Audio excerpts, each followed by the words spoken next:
To a typical Chinese person, the perfect Western backyard is actually a bit confusing. Why spend your entire weekend mowing, watering, and grooming a lawn that you can't even eat? To us, it's like owning a pet that doesn't do tricks and just eat your paycheck. While others see a green carpet, we see a wasted opportunity for a salad bowl. Hi, I'm Stella, and today we are going to talk about the Chinese gardening gene. Why are Chinese people so obsessed with turning every bit of dirt into a salad bowl?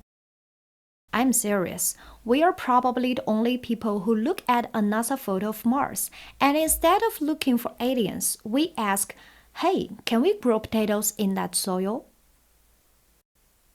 This isn't just a hobby, it's like a 5,000-year-old code inside our DNA. You see, for a long time in history, China had a lot of people but not enough farmland. Because of that, an empty patch of dirt isn't pretty to us, it's a wasted opportunity. To a Chinese person, leaving soil empty feels almost like a crime. This history changed how we see beauty. I call it the beauty of usefulness. In our world, a tree full of pomegranates is way more beautiful than a bushel of flowers. Why? Because flowers are just for looking, but the pomegranates are actual snacks you can eat. But it's not just about history, it's about feeling safe. These days, it's hard to know where our food comes from, and supermarket tomatoes often taste like wet cardboard. Growing your own veggies is about taking back control. When you grow it yourself, there are no mystery chemicals. It's just you, the dirt, and the truth. So the gardening bug is real, but what does a Chinese garden actually look like? If you think every Chinese garden is the same, think again. It really depends on where we live. It's a story of two different worlds. The backyard warriors living overseas, and the balcony ninjas back in the big cities in China. For Chinese families in places like the United States or Australia, the backyard is like a sacred base for food freedom. When you walk into one of these yards, the first thing you will see is a giant wooden frame.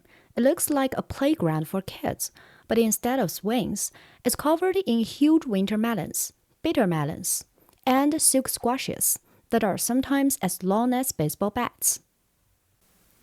Why the obsession with these gourds?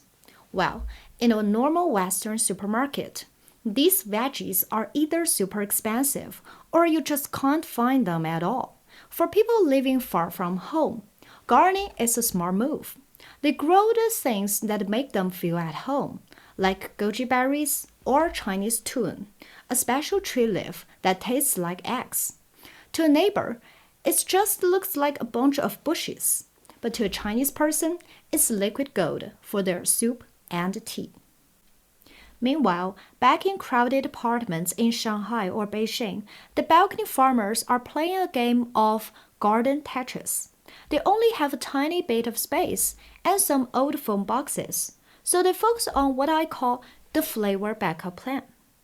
They aren't trying to grow a 20-pound melon on the fifth floor. Instead, they grow the big four: green onions, ginger, garlic, and cilantro. See, in China, you can get groceries delivered super fast.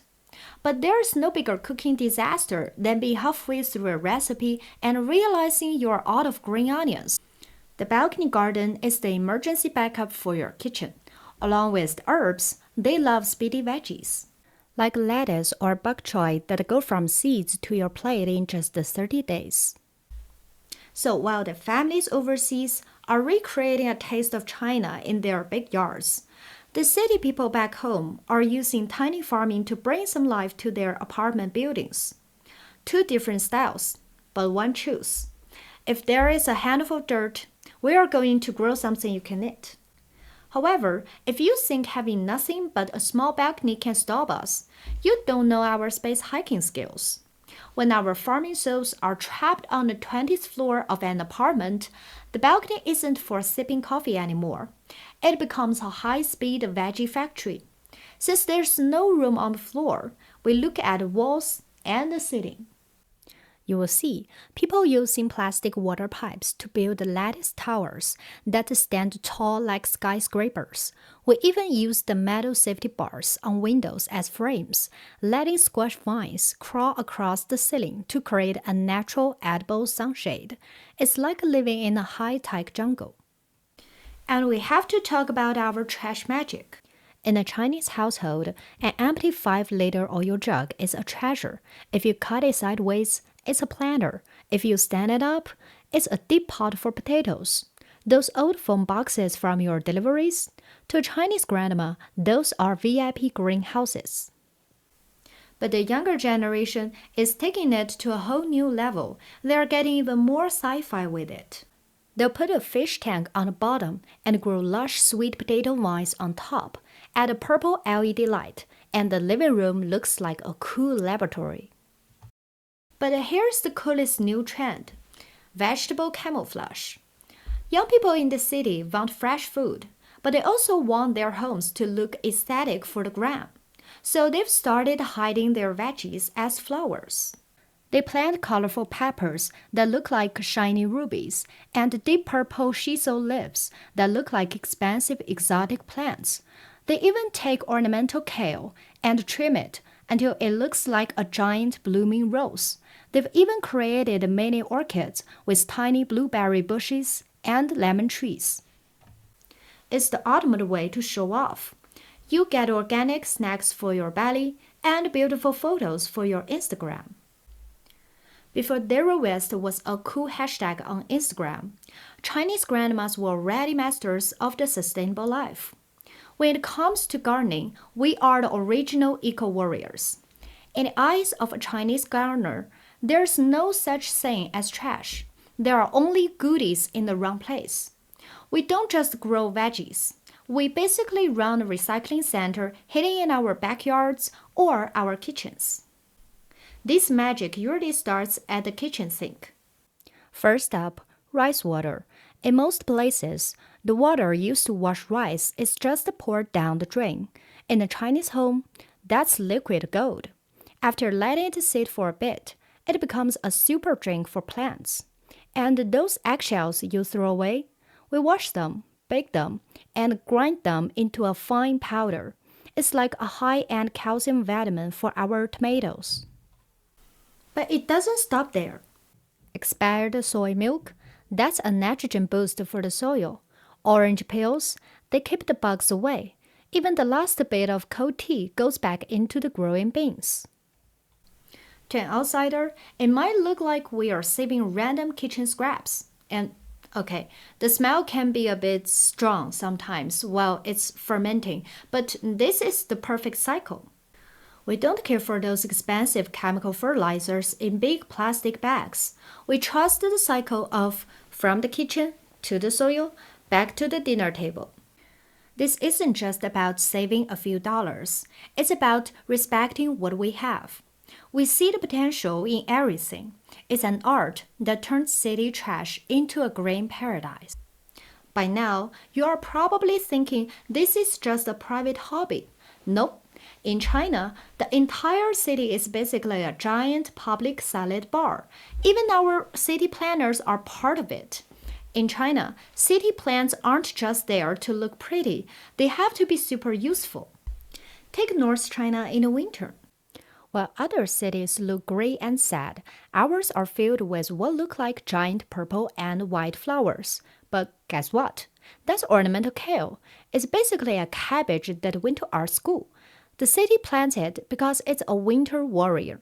The colder it gets, the brighter its colors become. It's a vegetable pretending to be a flower just because it's too tough to die. But the real city buffet starts with the big trees. In cities like Beijing, we have ginkgo trees. In the fall, they turn the streets bright gold, which looks amazing in photos. But if you look down, you will see grandmas with gloves and plastic bags hunting for ginkgo nuts. Even though these nuts smell like total garbage when they fall, they are a secret ingredient for the best chicken soup. You see, most people in the West know ginkgo biloba as a fancy supplement for memory, but they have no idea it grows on these trees. In China, we don't really separate food from medicine. To a tourist, it's a park. To a Chinese grandma, it's a free pharmacy. And don't even get me started on the trees. We'll literally turn spring blossoms into dinner. In the spring, when locust flowers bloom and elm seeds appear, people in the north don't just smell the air. They start thinking about flower pancakes and elm money rice. We actually call the fruit of elm tree elm money because they look like tiny coins. And, well, they taste like a free lunch. Down in the south, it gets even better. In provinces like Hubei, loquat trees are everywhere. Their thick leaves are great for catching dust. But honestly, everyone is just waiting for the fruit to turn orange and sweet. Even our lakes are working hard. Every park has a pond full of lotus flowers. Sure, they look peaceful and pure, but as the flowers fade, every Chinese person in the park is staring at those lotus pods, thinking about the crunchy seeds inside. And they are definitely imagining the massive lotus roots hiding in the mud below, ready to be stir-fried. This is the ultimate Chinese city logic. Why plant a tree that just sits there when you can plant one that gives you shade, medicine, and a snack? It's why we have that famous joke. With a bowl of sauce, no greenbelt is a loss. We turned the concrete jungle into an edible forest, and we love it that way. By now, you've probably figured out that for Chinese people, gardening isn't just a hobby, it's a deep spiritual need. If you think we only farm to fill our stomachs, you are missing the big picture. We've even taken this obsession into the world of video games. We've proved that even in a world made of computer code, the Chinese farming soul is unbeatable. This digital fever started about 15 years ago with a massive social media trend that I call the great vegetable heist. We had a game called Happy Farm, and it turned the whole country into secret agents. You'd have retired grandparents and the little kids setting their alarms for 3 a.m. Why? Just to wake up and harvest their virtual potatoes before a neighbor could steal them. It was a national obsession. We didn't need sleep. We just needed to make sure our digital carrots were safe. We are exactly the same when it comes to survival games like Minecraft or Ark. When you put players from all over the world on one server, the difference is hilarious. While Western players are out there making epic swords, taming dragons, or planning to attack someone's base, what are the Chinese players doing? We are building fences, setting up watering systems, and storing piles of grain. There's a running joke in the gaming world. No matter how violent or scary a game is, if you give a Chinese player 3 days, they will turn the end of the world into a high-yield organic farm. Besides just getting free food, gardening has its amazing way of healing our minds, especially in a modern China that's all about high-speed trains and the crazy busy hustle culture. It turns out, for many of us, gardening has become our happy place. Think about it. In a big city, we spend our days fighting invisible enemies, weird stock markets, confusing computer algorithms, and scary work targets. Everything feels like a maybe, but when you stand in front of a pot of dirt, the world finally becomes honest again. There's an old Chinese law of nature. If you plant a melon, you get a melon. If you plant a bean, you get a bean. It's the most reliable thing left in the 21st century. In a world full of I don't know, the green onion is a definitely. And for our parents and grandparents who moved from quiet villages to big city apartments, gardening is their last link to the land and their old homes. As long as their hands are in the dirt, they aren't lost in the city. They feel like they belong. So at the end of the day, we aren't just farming for the food. We are farming for the Zen. It's our version of meditation that fixes a stressed out soul. It gives us back a sense of control. As long as those veggies are growing, it feels like life hasn't completely gone off the rails.